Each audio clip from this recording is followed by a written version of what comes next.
अस्सलाम वालेकुम my dear students. आज हम first year biology chapter 3 enzyme का एक और टॉपिक स्ट्रक्चर ऑफ एंजाइम पढ़ेंगे। इससे पहले लेक्चर में एंजाइम का इंट्रोडक्शन और प्रॉपर्टी ऑफ एंजाइम को ब्रीफली एक्सप्लेन किया। आज के लेक्चर में स्ट्रक्चर ऑफ एंजाइम को एक्सप्लेन करें। तो let's start the topic. Enzyme are protein in nature. Enzyme are protein in nature except ribozyme which are RNA in nature. जितने भी एंजाइम है ये प्रोटीन से बना हुआ है, प्रोटीन इन नेचर है।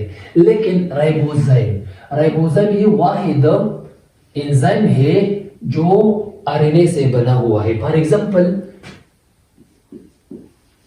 Peptidyl transferase.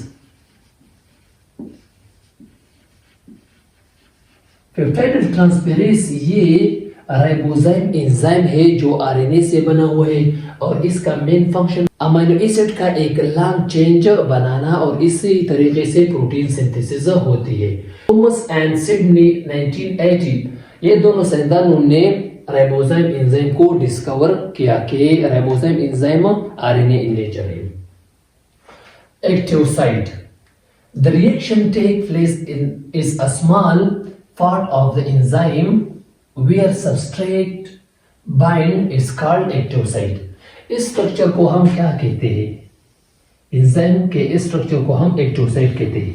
एक्टिव साइट वो पार्ट है एंजाइम का जहां पर सबस्ट्रेट बाइंड हो जाता है, यहाँ पर सबस्ट्रेट बाइंड हो जाता है और सबस्ट्रेट प्रोडक्ट में कन्वर्ट हो जाती है और रिएक्शन हो जाती है। Active site consist of 3 to 12 amino acid. ये हमने पढ़ा है कि एंजाइम प्रोटीन से बना हुआ है और प्रोटीन का जो बेसिक यूनिट है वो अमीनो एसिड है। तो एक्चुअली एक्टिव साइट भी 3 to 12 अमीनो एसिड से बना हुआ है। फॉर एग्जांपल मैं आपको एक एग्जांपल के तौर पर आपको समझाता हूँ। The active site of aldolase enzyme. Aldolase ये एक एंजाइम है consist of alanine, glycine and histidine। Aldolase ये एक एंजाइम है जो और इसका एक्टिव साइट 3 अमीनो एसिड से बना हुआ है। एलानिन, ग्लाइसिन और हिस्टिडीन ये 3 एंजाइम है जो एल्डोलेज एक्टिव साइट बनाता है। Active site consist of 2 function region. Active site का 2 रीजन है, 2 रीजन पर मुश्तमिल है। एक को हम बाइंडिंग साइट कहते हैं और सेकंड को हम कैटालिटिक साइट कहते हैं। बाइंडिंग साइट क्या है?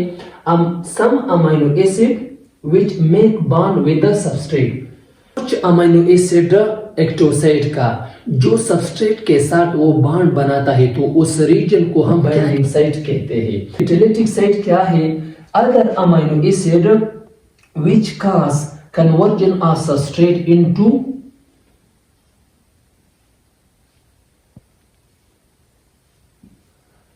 Into product. एक्टिव साइट का वो अमीनो एसिड जो सबस्ट्रेट फूड भी हो सकती है, जो सबस्ट्रेट को प्रोडक्ट में कन्वर्ट करे, तो उस अमीनो एसिड रीजन को हम क्या कहते हैं?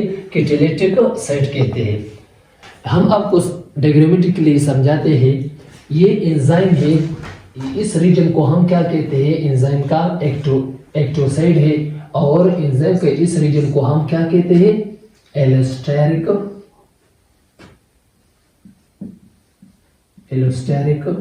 साइट कहते हैं।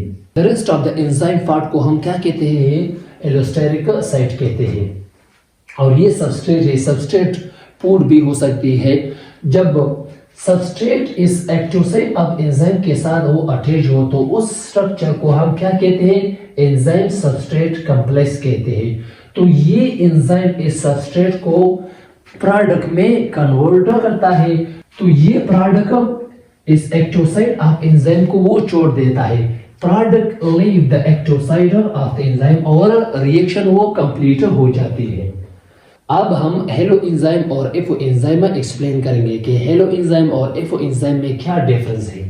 When enzyme which required cofactor to become active only if cofactor is combined with such a active enzyme is called halo enzyme. Cofactor इससे पहले लेक्चर में हमने ये एक्सप्लेन किया कि कोफैक्टर एटम या ग्रुप ऑफ एटम को कहते हैं कि जब वो एंजाइम के साथ वो अटैच हो जाए तो वो अपना कैटालिटिक अपना फंक्शन वो अदा करता है। तो जब कोफैक्टर एंजाइम के साथ अटैच हो जाए और वो अपना कैटालिटिक अपना फंक्शन अदा करता है तो उस एक्टिव एंजाइम को हम क्या कहते हैं? हेलो एंजाइम कहते हैं। FO enzyme क्या है? If the cofactor is not available, the remaining protein part of enzyme become uncatalytically or unactive. Such an enzyme is called FO enzyme.